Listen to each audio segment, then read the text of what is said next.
Hello friends, नमस्ते, प्रणाम। हमारे हमने के भाभी, मम्मी और बेटे गीत गाए जा रहे बनी जा महादेव जी के। अगर अच्छा लगे तो लाइक शेयर कमेंट कर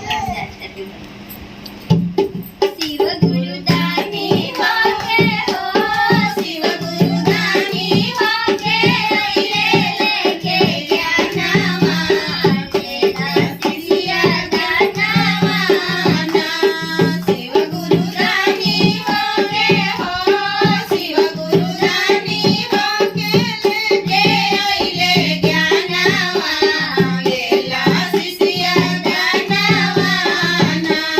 धन सब जे रह जाई कुछऊ नाही संग में जाई।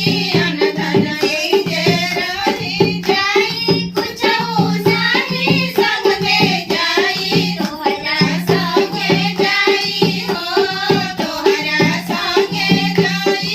भोले बाबा के नामवा लेला सिसिया ज्ञानवा ना। तोहरा संगे जाई हो, तोहरा संगे जाई। भोला बाबा के नामवा लेला सिसिया ज्ञानवा ना।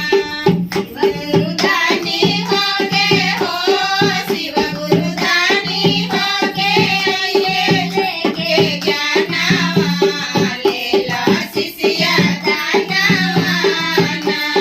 शिव गुरु दानी होके हो, शिव गुरु दानी होके लेके ज्ञानवा लेला सिसिया दानवा ना।